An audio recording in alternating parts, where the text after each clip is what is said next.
Hello everyone, Exile here, I hope you're doing good. Today, I want to share with you something that's been on my mind for quite some time. And it's about the Mastery system and its implementation. I think it has been discussed a lot since it came out with HOT, but I want to push the discussion a little bit more here. Basically, the system was designed to be an endgame progression, so that there would be no new level cap with a new X-Pact. The idea is all well and good, except the implementation of the system feels a bit lackluster to me, and I don't think I'm the only one. Like I said, it's supposed to replace regular levels and act as an endgame progression, but as we all know, they made it account-wide rather than character-specific. We know they implemented it that way, to be sure no one will feel forced to redo the same content over and over again, a bit like what they did with the achievements. But I think it's a bit weird for a system to replace a character-specific progression to be account-wide. Regular levels are tied to the characters, not to the account. Does that make them bad? No, of course not, because they are a key component of the MMO genre. As your character progresses through its levels, you see him grow in power and versatility. Why should the Masteries be any different?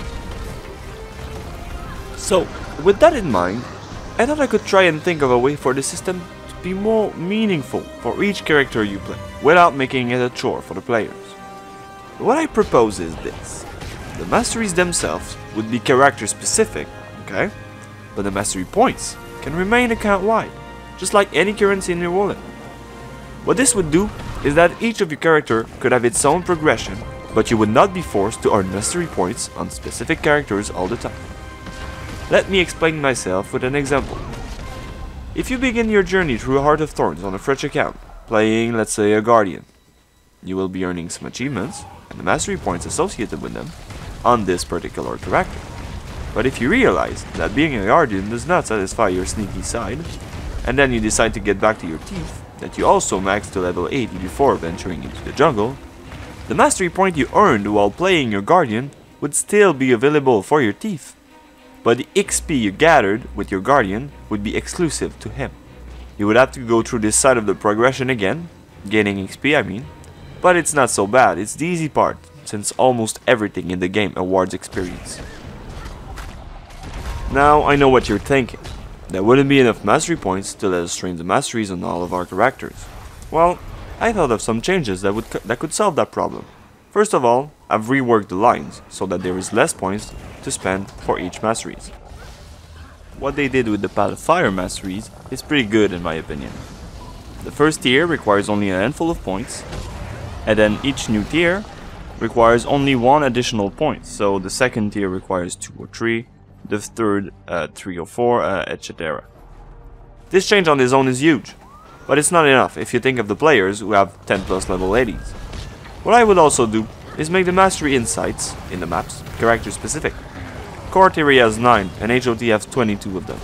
That makes more points to spend on each of your characters. Even then, it would not be enough. There would not be enough points to fully embrace my rework of the lines. So in addition to this change, I would also include a new achievement subcategory that would list as Daily Masteries. Those achievements would be dailies that you could complete to earn bonus Mastery points for your account. With these changes, I think that the Mastery system could comfortably be character specific and still not feel like a chore. Let's do some math to prove my point. There are currently 81 Mastery points available for Central Tyria, alright? 9 of them are Mastery insights that we could gain on every character. So let's just keep the 72 one-time gain Mastery points. My rework of the Core Tyria Mastery lines require only 25 points. So even if you don't complete every achievement, you can still comfortably train all Masteries on 2 characters without even touching the character-specific Mastery insights. If you complete all 9 insights on both characters that you fully train with your achievement awarded points, you almost gain another whole character worth of Mastery points. And this new character just added 9 new points from the insights for your next character. This is not even taking the dailies in consideration. Just with the dailies, if you do them every day, it will take you 13 days to acquire all the points you need to train all the Masteries of one character. So let's say you have all 72 points from achievements. You have 3 characters on which you gain all of the insights, and that you took a month of active daily gameplay to achieve that. You should have something around 160 mastery points, which is over 6 characters worth of full mastery training. So the achievement awarded points would be like a starter for your account. After completing and spending them all, you would get to a point where your new characters would only have the dailies and the insights available for their training. So, 25 points minus 9 points from the insight bring us to 16, which is 8 days of daily gameplay a week. That is really not so bad for a character-specific progression. But there is also the topic of experience.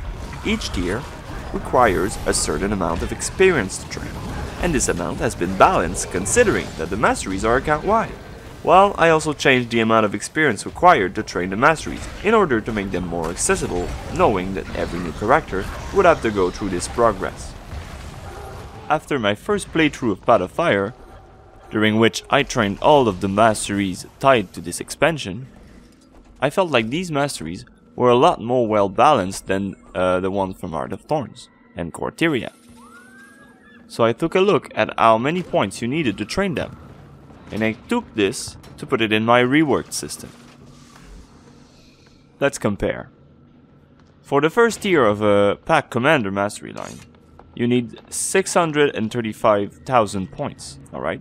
And the second tier already asks you to gather over 1 million points. If you take a look at the Path of Fire masteries, the first tier of, let's say, the Skimmer mount requires you to gather 381,000 points.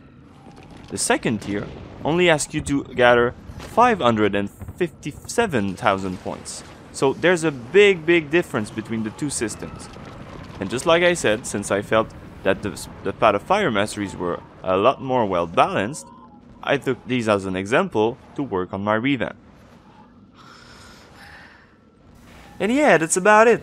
I think it could work pretty well. So, now that I've shared with you how I would change the system, I can now show you how I would change the lines themselves. Let's begin with Core Tyria. First, the Pact Commander Mastery line. What I wanted to do with this line is rework it so it would make more sense in terms of the progression that the players make, while keeping all the perks the line offers us. ArenaNet's version gives us the mentor tag with the first tier. I say it should be given at the end of the line. Only when a player has gone through all of the tiers of the line, and only then does he have enough knowledge to lead others. I know that technically, once you've trained the line on one character, you could be ready to mentor on other characters as well, but let's just say it would be a way to show others that you have played your profession quite a bit, and that you can probably help them on that regard too. So first, I went with Supply Line Management, which is the third tier of ArenaNet's version of the line. I went with that first because I think it's the most basic of them all. It goes like this. Your implication in the Pact as Commander has earned you the respect of the supply agents that will now offer you special deals when you meet them on their trade routes. Grant access to Pact Supply Network agents selling old, rare and new recipes in addition to map-specific rewards in exchange for karma. Anet's version of this tier also increased movement speed bonus in cities, but I took that away and rolled it in another tier. Besides that and the flavor text of my own, I did not change anything really. My second tier is Noblesse Oblige, and reads like this. You have seen a lot of new recruits during your time serving as commander of the Pact. Your experience within the organization pushes you to help them and teach them how to stay alive on the battlefield. Depending on the level difference, you can revive allies from 15% to 95% faster, 15% for level 80 characters and 95% for level 1 characters. You also revive allies with less penalty. This one, I put some numbers in, and I'm no expert in balance, so maybe the numbers are a bit off. But the idea is that those who most need help when they are downed, those at very low level, would have a massive revive time reduction from player with this mastery. I really like this idea, and to make sure that this mastery is also useful in endgame content, I put a 15% revive time reduction on level 80s as well. So each level would reduce the revive time by 1% to a maximum of 95% for level 1s. Again, this is huge, but I think this could be really cool to see in action. Also, I don't think it would impact the game so much, since it's quite rare for level 1 to hang out around level 80s in combat environments. But in situations like the Shadow Behemoth, some people running Queensdale on their new human characters could benefit from this. The same goes for all of the other world bosses that take place in low-level maps. Third, I went with Pact Leadership. This one is kind of a new one that I created to bundle together the city's only movement speed bonus that is given to us through 3 tiers of the Mastery line. This one is a testimony of what I think a Mastery should be. As I just said, the city's only movement speed bonus of 33% is given to us through 3 tiers of the line. They are side bonuses from those tiers because the main thing is something else. The first 5% is given to us with the Pact Mentor tag. Then they add another 10% with supply line managing, which doesn't make much sense anyway. And then they roll the last 18% with the last tier that allows us to automatically pick up loot. I think that a Mastery tier should be a single and tangible thing that makes a significant difference on the gameplay. We need to be thrilled at the idea of a Mastery tier so that we are engaged in its training. So that is why I went with this. Your leadership in the Pact has shown your determination and commitment in the war against the Elder Dragons. Your presence now inspires your comrades that will follow you anywhere with the same determination. Gain the Leader of the Pack effect. That increases your movement speed by 25% everywhere in the open world when out of combat. This effect is shared with your party. Okay, I changed the effect quite a lot. First, why not only in cities like ArenaNet did? Well, there is already NPCs there that gives movement speed bonuses. So why put this one in cities only if it won't stack with those old NPCs? Also, I think that the need for movement speed bonus is more in the open world. In cities, all waypoints cost nothing if you're already there. So yes, anywhere in the open world, you get this 25% speed bonus when out of combat. This would complement very well the Pact Mentor tier that is soon coming. Not only are you leading new players with your Mentor tag, but you are showing them around a lot faster with this 25% bonus here. Also, I didn't want to invalidate the use of swiftness, so I took it down to 25% instead of 33%. The next tier is Advanced Logistics. Your time on the battlefield and the many enemies you've encountered helps you to know exactly what is useful to pick up from their bodies when you defeat them. You can now sort what they leave behind a lot faster. Gives you the option to have the loot from creatures you defeat deposited automatically in your inventory. It can be turned off in the option menu. This one I have not changed much, except that I removed the movement speed bonus as we discussed earlier. And then, finally, when you trained all of these beautiful masteries, you get to gain your mentor tag. Pact Mentor. Your presence in the Pact for so long has brought many trainees in search for help to your doorsteps. You decide to help your organization by taking in small groups of recruits now and then to teach them the ways of the Pact. You can now use the Mentor badge that will be shown on the world map for everybody else in your instance to see. You also gain access to the Mentor chat title when your badge is active. Same as the previous one, the only thing I did was remove the movement speed buff. And the fact that I moved it at the end of the line. I feel like people don't give much credit to mentors since it's so easy to get. But placed there at the end like this, I think it would bump the worth of mentors way up. It would not be quite the worth of commanders, but would still be more than the current state of the game for mentors. So, that's it for the Pact Commander line. Before I forget to mention it, as you probably noticed, I decided to completely remove Productive Downtime, the second tier of ArenaNet's version of the Pact Commander line. Basically, it's 10% more experience when crafting, and a 10% bonus chance at critical crafting. I feel like it's not at all in line with the theme of the line. It's about leadership, responsibility, and experience as a commander, and crafting does not fit in there at all, in my opinion. So, that's about it for the Pact Commander line. Before I end this video, I'd also like to go through my rework of the Fractal Attunement line. There are only 4 tiers in this line, so it should go fast. Let's start right away. Personally, my biggest problem with this line is that every tier gives several small perks, a bit like the leader of the pack effect that we discussed earlier. So I reworked it to give each tier a single and bigger perk to make it work with my vision of what a mastery should be. First is Follows Advice, from which I removed the vendor bit to put it in another tier. ArenaNet's version reads like this. You have unlocked additional daily achievement for fractal scales 21 to 49. You can also now access vendors with special items inside the Mistlock Observatory. My version would be this one. Your recent arrival in the Mistlock Observatory has led you to ask Dessa for advice. Now that she knows that you're interested in the fractals of the mist, she will guide you every day in the direction of what needs to be done. Unlock daily fractal achievements for each fractal tier, as well as recommended fractal achievement for the first 3 tiers. Daily fractal achievement grants chest that contains various rewards. As you can see, I kept the daily part but removed the vendors part. Now, I know it looks like my version is smaller than ArenaNet's. How is it engaging then, right? Well, as ArenaNet gives us additional dailies, I see this tier should unlock all dailies. So without this mastery, you would not be able to run fractal dailies. I know it seems intense, but it's the first tier and it's really not long to train, while requiring only 1 mastery point.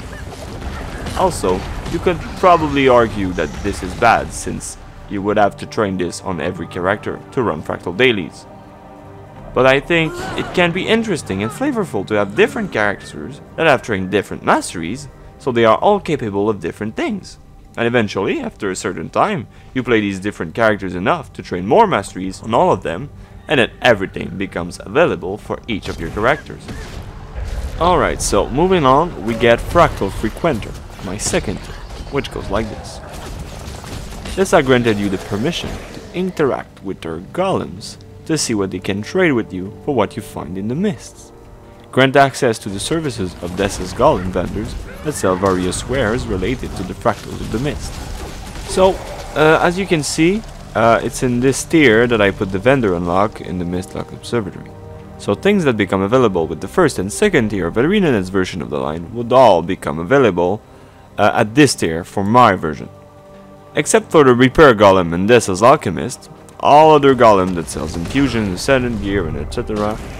would become available with this tier. We also unlock infusion slots recipes for ascended rings, as well as additional rewards for fractal encryption with this tier, but I thought I could remove it without too much impact, because, as I said earlier, masteries needs to be tangible things that change the gameplay in some way. Even if having the option of adding more infusions to the ring is a big change, unlocking the recipe is not something we can notice right away when we train the mastery. I personally didn't, so I thought I would just make it baseline. Anyway, we rarely get more than +1 infusions per fractal, so we kinda need this second tier that unlocks the merchant that sells better infusion to get the best out of them. So it doesn't change much from ArenaNet's version. And as for the bonus rewards in the fractal encryption, my next tier kinda covers it. And while we're at it, I would also do it for fractal potion conversion, in-game right now. This tier gives us a first 10% of our agony resistance as stat bonuses when we drink a fractal potion. This conversion is further increased with the last 2 tiers of the line, but in my version, the conversion would be baseline, since anyway, as we will soon see, I only make the potion available with the 3rd tier. We are the topic, so let's continue with Mistlock Alchemy. The time you have spent with Dessa's crew has earned you their trust and friendship. Notably, the alchemist is now willing to help you travel the mist with special potions. Grant access to the services of Dessa's alchemist as a merchant that will sell you mist potion as well as anguished tears of Alba. Fractal potions now have a chance to be found in fractal encryption. So this one is pretty basic. We unlock the alchemist and fractal potions become available. This one may be controversial, not because of the potion, but because of the anguished tears of Alba. This item is one that grants a free AR for 1 hour, so it's really helpful for a new player that only just get into fractal. You might be unsure regarding the fact that I placed it in 3rd in the line, since it's such a good bonus that helps fractal novices. But remember that my version of the Masteries are faster to train, requiring a lot less experience. Also, it doesn't need to be in the Fractal. You can play in the open world and earn experience for this Mastery. So I really don't think this is a major issue. Also, I think it would be weird to get potions in Fractal Encryption before training this Mastery that unlocks them from the vendor. If the alchemist won't sell them to you, I say they should not drop from the encryption. I want the potion to straight up become available with this tier. This would be a game changer, and again, this is what that Mastery should be in my opinion.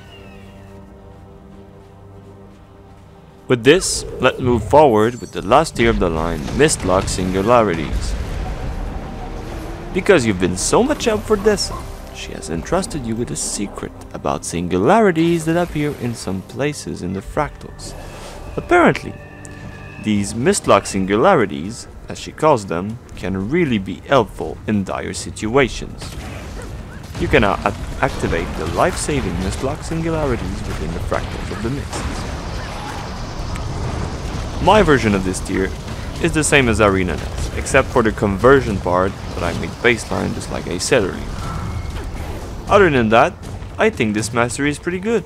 Singularities are everywhere in the fractals, and seeing them without being able to use them is a good incentive to actually want to go to the end of the line and train the last tier, and being engaged in the process. So yeah, that's about it for the fractal attunement line. I think it would be a lot more impactful if it was implemented that way.